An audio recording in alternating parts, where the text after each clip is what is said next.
It's happening.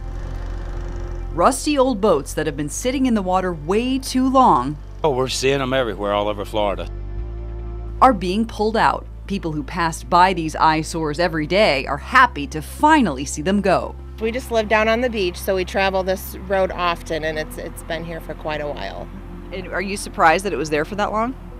Yes, I think it's kind of sad that it's just left for other people to deal with. It becomes a safety hazard with the waterways right here. This one is the third boat ordered out by Florida Fish and Wildlife since we started investigating in October.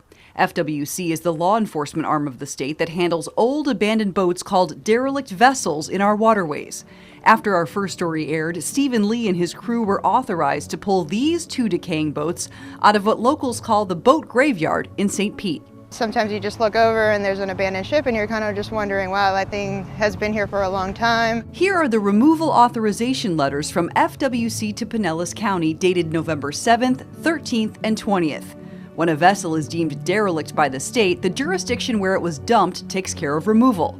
Lee says the moment the county gets authorization from the state, it takes action because these hazards can take someone's life. Some of these are partially submerged, so if a vessel hits them at speed, of course, someone can be ejected. We just removed one off the jetty, where I think 4 were ejected. But that's not all. When these boats sit there year after year, they pollute the water and endanger the wildlife. We have to remove fuel off of them. There's paint, batteries, motor oil, different things like that. So all of that has to come off.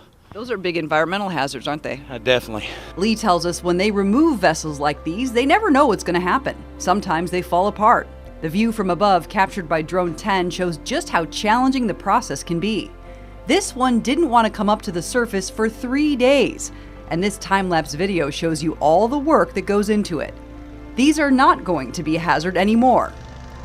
And we are told more vessels will follow. I think a lot of people take on projects and realize they take on the vessel, realize it's too much, it's going to cost them too much, and then the easy thing for them to do is leave it. That's why the county wants them disposed of. There's no salvage in these vessels. We destroy them. Cleaning up the bay, one boat at a time. I'm very pleased to see that happen.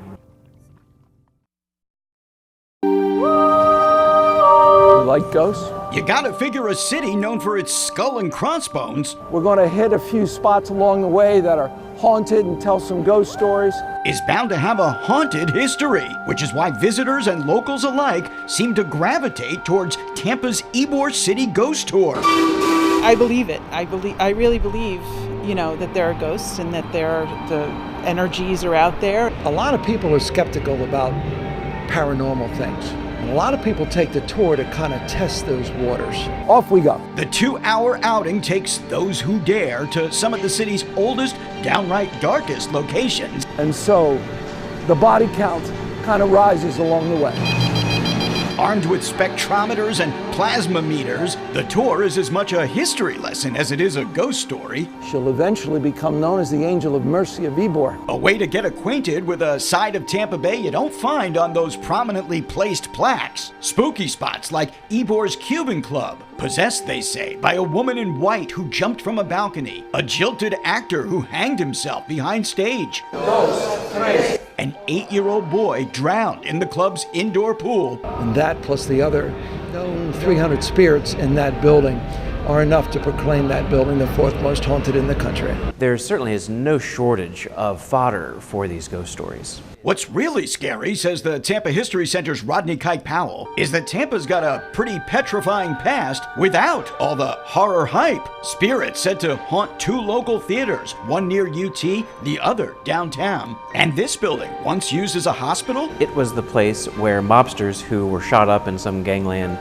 murder or attempted murder were brought either for care or after they died, were put in the mortuary in the basement. Allegedly, the basement is very haunted. In more recent history, Tampa has been the site of mass graves uncovered during construction work, the remains of soldiers and Seminole Indians, more graves found during the ongoing Water Street Development Project, and 120 coffins belonging to some of the city's first African Americans recently found under the Robles housing complex. And apparently there are lots of people who have told stories for quite a long time, residents of Robles Park Apartments, who have thought that space was haunted, and now come to find out that it was built on top of a cemetery. It's why perhaps even people who have taken ghost tours in other areas say the one here in Tampa leaves them particularly creeped out. A lot of the other ones I've done have been a little more theatrical, kind of making a show of the whole thing, but this one they actually kind of back it up with history and research, and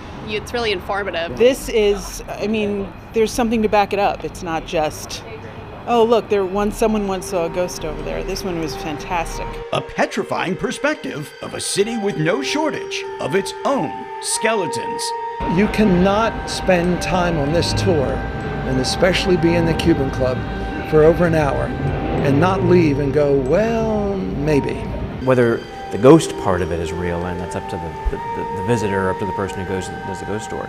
But the history is pretty solid.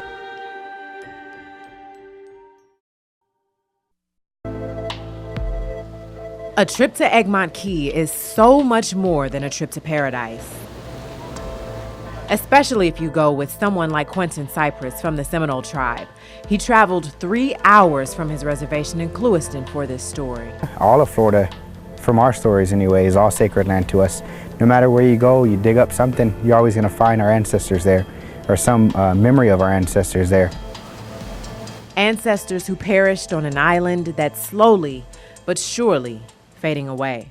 It's eroding very quickly, and the island's quite unstable. It doesn't have any bedrock, and so you just see a shifting sandbar is basically what the island is.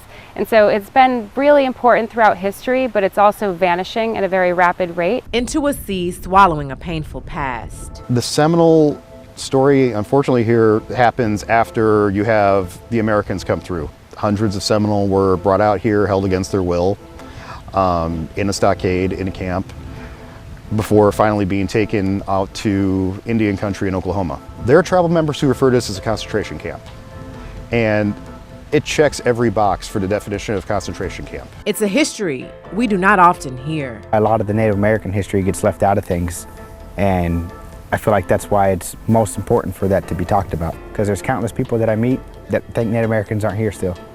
And you know, that's saying a lot, because I work for a museum on a reservation, and the people still come there and they're like, do the Seminoles still exist? Researchers at USF are using 3D technology to capture the island's history before it disappears. We use terrestrial laser scanners to create a three-dimensional image that people can navigate and walk through using virtual reality or viewing it on the web, and so it feels like you're really there. It's important because it helps give the tribe a voice. When it comes to sites like this, a lot of the time there's a lot of different players that make decisions in how the island will be used, how it will be preserved, and how the preservation will work.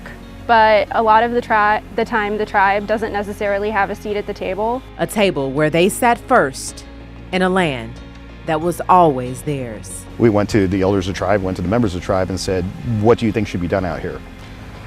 Some people were more towards preservation, but a lot of people also said that this is a dark place, this is a dark history, and bad things happen and nature is taking it back. Nature is undoing it, and we should just let that happen. So don't lose the story, don't lose the history of what happened, but if the place goes away, that's probably for the best.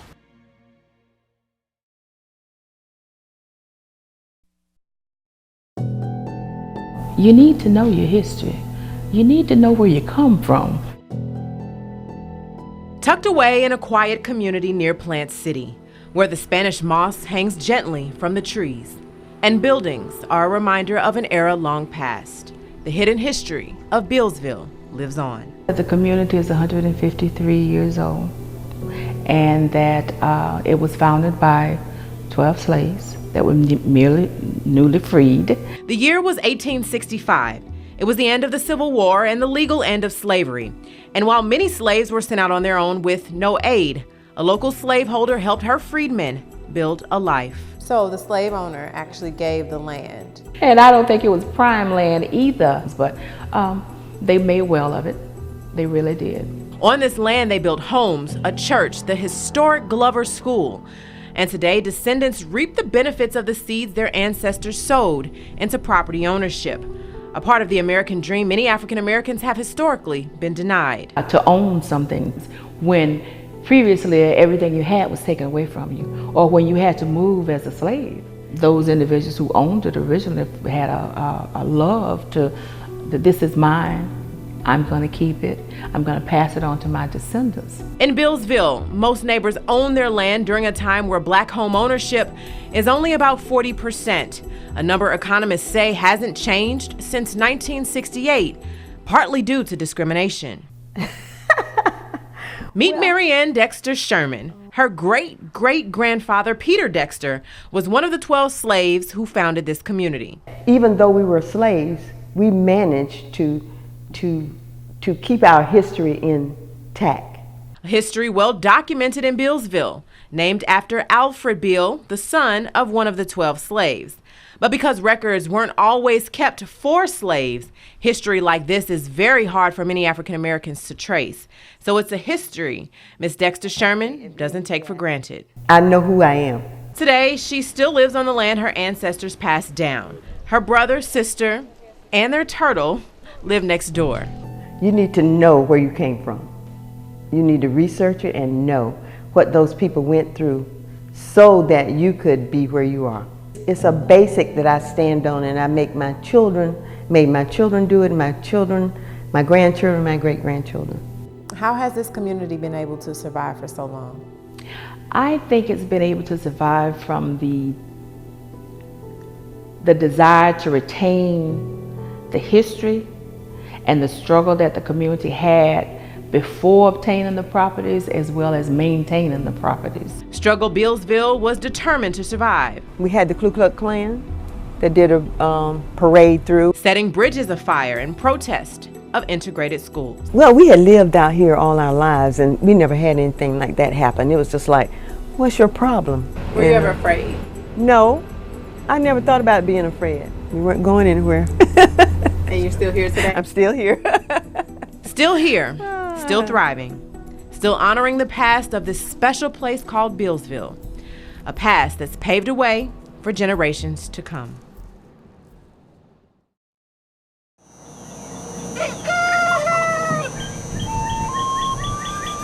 The air is still. Giant beasts slumber in this field. Only as the sun starts to rise, you begin to recognize the shape of the great North American bison. Some believe these animals may have roamed free across Florida before being hunted almost to extinction. They've now returned to this land, animals to be admired.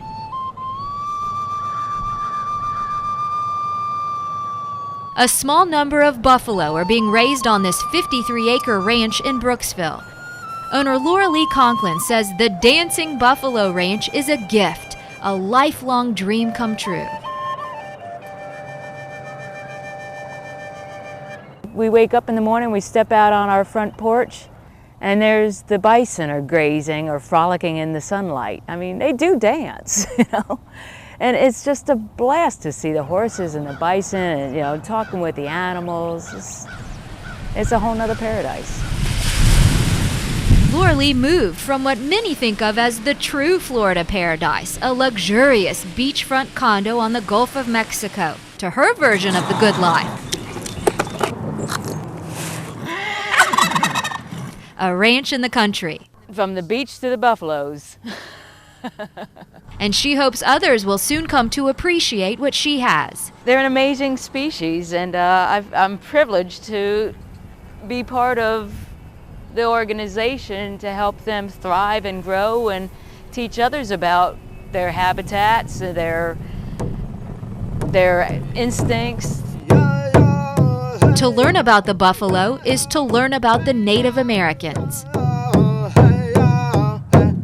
When they talk about how the Native American lived, they survived off the land, they honored what they killed, they ate what they killed. Everything from a buffalo has been used for something. Just as the Native Americans would have blessed the buffalo, their modern-day descendants do the same. When I blessed you, as the smoke goes across you to the land, it keeps everything blessed. These blessed buffalo are 3 years old and will continue to grow, reaching a weight of about 2,200 pounds. They are massive, wild animals with a soft side few get to see. Look at the eyes. Oh, this is good. He's so big. A beast, gentle enough to eat apple slices from a human's hand, and smart enough to know when it's time to nudge for more. This is what I want to share, and this is what I love doing. It's not really work to me. The Dancing Buffalo Ranch. It's an eye-opening experience and an education in a Florida long forgotten. In Brooksville, Angie Atala, Tampa Bay's 10 News. How old was your child when she got a smartphone? 12. She was about 8 years old. He's 11. Okay, so when do you think is a good time for a smartphone? Not yet. He's asked me about it, but I've refused. I think it's individual based on the child and based on the need, and I don't think he's ready, and I'm definitely not ready. Do you know your child or children's passwords? No. Yes, I do. Do you perform periodic checks on your kids' devices? My husband does. Her mother does it more often than I do. I do. He's standing right here, so. Did you know she does that? Yeah, I do. Oh, he already knew. Do you know what apps are on your kids' phones and how they're used? I know the apps, but I don't know how they're all used. The one I made her delete was Snapchat, because I have heard nothing but negativity about that. I know what's on it, but I don't know what they all do. Do you know if your kids talk to strangers online? She does not. You know that for a fact? I do know that. As much as I can. I do trust my daughter, but does she talk to strangers online?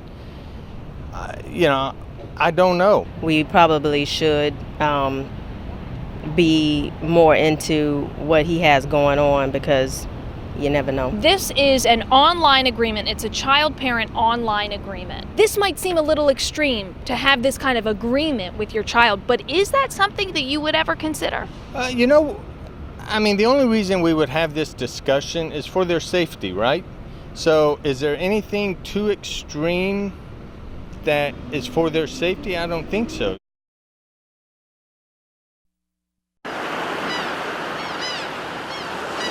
When visitors come to the Pinellas beaches, they want to soak it all in. That's your ticket there? And what better way to get a feel for the area than to take a tour? Let me introduce myself. My name is Captain Ken. I'll be your tour guide and first mate today. And on this cruise down Gulf Boulevard, Ken Murphy gives out a boatload of information. Some of the area's history. When the water went rushing back out into the Gulf, it created John's Pass. Its people. He was a big developer in this area. And places.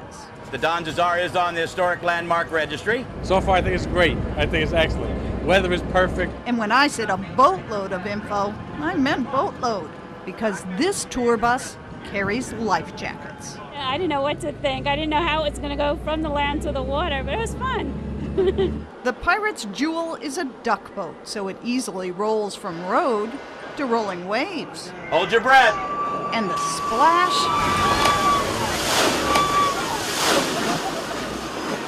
is pretty darn fun. When you splash, it was like a ride. Once on the Intercoastal, there are more sights to see. It's a drawbridge, but if you drive over it, you don't realize it's a drawbridge. I like seeing all the houses along here. I learned a lot of things, which was very, very exciting for me. But on this cruise, got him. Mother Nature provides the highlights. And getting to play captain, a bonus thrill. I'm shocked that I get to drive the boat. And while they show off this area's environment, the folks at Parrots of the Caribbean are also taking steps to protect it. The duck boat has a jet drive, no propellers to dig up seagrasses, and the whole thing is powered by recycled vegetable oil from local restaurants. This is actually what's in our fuel tank right now. But let's face it, this vehicle's biggest draw is the what the heck is that factor. When I looked at it and looking to say to myself, I don't believe this. The guy's got wheels on his boat. It sure does get the looks. That's the duck boat. And it's clear by riders' screams. this moment floats their boat at Johns Pass Village. Have a great afternoon, folks. Thank you. Catherine Bursch, Tampa Bay's 10 News. The city says if you park your car here for 2 hours and move it to here, or even across the street, you could still get a ticket. Local police agencies know how crucial social media and cell phones are in our everyday lives. That's why so many have created apps where you can send tips instantly. The Hillsborough County Sheriff's Office says they've received many tips on their apps where they solved many crimes and put many people behind bars. Here's what happened to one Tribune reporter. He was sent out to cover Tuesday's Lightning game in New York, and then just a few hours later, his phone was wiped clean. No email, no contacts, no notice, essentially leaving him alone to try and figure out a way to get home. Even the blare of a siren isn't enough to get your attention. Part of the problem is newer cars like this one. They're practically soundproof. And if you're driving along with the air conditioner on and the radio at a normal level, I bet you didn't realize that fire truck about 100 yards away, the sirens are blaring. Bullets went flying last night from across the street through David Ord's window. His girlfriend says it's the double-pane window and the fact that David was lying down on the couch that saved his life. Back at the house, but I've been around this pond right here all my life. As John Wilkerson walks across this land he knows so well, he still marvels at its beauty. Oh, it is beautiful. Look around. On this hike, Wilkerson hunts for a resting place. Not just any spot, mind you, but his final resting place. Eventually, somebody will dig a hole and put me in it. You see, in an effort to carry out a promise to his parents. Boys, don't let this property become developed. Wilkerson turned over the land to a not-for-profit group, and he's now transforming the family farm into what's called a green cemetery. Try to become one with nature, again, without involving a lot of concrete and steel and chemicals that will eventually end up in your drinking water. The Glendale Memorial Nature Preserve is about 350 acres of panhandle pine and pond. And about 70 acres has been set aside for the Green Cemetery. Among those already interred here, Henry Dell, a sturdy bricklayer who wanted a back-to-basics burial. He didn't want to be embalmed or anything, or be cut on. He wanted an old-fashioned burial, so that was a perfect place to get buried. Pensacola artist Diana Barnes is often inspired by nature. My very favorite thing is bunches and bunches of trees.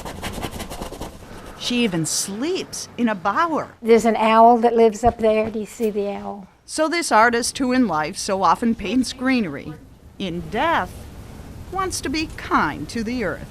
And she's already picked out a spot at Glendale. Well, I think it's the most natural way to be buried. Why would you want to be embalmed?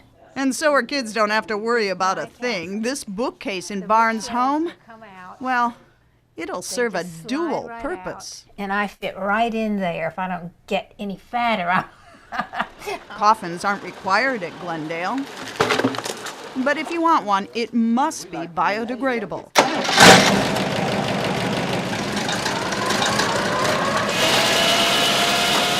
And you can buy a plain pine box for $400, made from Glendale trees. You can eventually come back in the box and be planted right near where the tree grew. What an ecological coup. When the time comes, it'll cost Barnes' family only $1,000 to bury her at Glendale. Of course money is a factor. Well, common in England, Glendale is one of only a handful of green cemeteries in the United States, and so far only 13 bodies are buried there. I want my children to take the money that they would have spent on that funeral and all go to Venice, which is one of my favorite cities. Wilkerson is confident green burial will catch on. And long after Wilkerson has seen his last sunset, he expects Glendale Memorial Nature Preserve to live on. But hopefully it should look just like it did before white man got here. In Glendale, Catherine Birch, Tampa Bay's 10 News.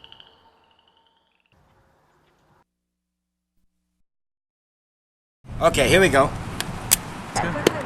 Here they come! If you're afraid of heights, this is probably not the place for you. But if you've ever dreamed of flying or being in the circus, ready, then welcome to Tito Gaona's Flying Trapeze Academy in Venice. Wow! Great! Legs up! Good job. It is an adventure park that is as much about having fun as it is overcoming your fears. Nervous, kind of. What'd she say? She was 9 years old? Whoa! Yeah, baby. That's exactly what they all say. They're scared, they were afraid, they were nervous, they were like fear. But once they did it, I want to do it again. Young or older, experienced or first-timer, Tito Gaona and his staff will teach anyone the joys and thrills of flying. Back forward, hold it, hold it, hold it, break! Legs up, let it go! Very nice! That is, after all, what they call performing on the trapeze, flying. Arch! Hop! Good! Yeah! Whoa! And once you try it, Tito and others say, you'll be hooked. It's a great adrenaline rush. Take it up a notch. Ready? Hop! And force it out, shoot! So after receiving a few pointers, I decided to give it a try. Feel like a regular gymnast. Climbing 33 feet up to the trapeze platform, where suddenly, it didn't look like so much fun. Is it normal for my hands to be sweating this much? But after a little coaxing, hang on, and some reassurance, I'll catch you. I was ready. Which foot should I put up? Slide. Go, go, go! Hold it right there. Kick back, kick forward. Kick back, kick it up. Woo! Hold it right there. Kick back, kick forward. Kick back, kick it up. Hold it there. Now relax. Next time you're going to drop on your back. Legs up, let's go! Oh, Jesus!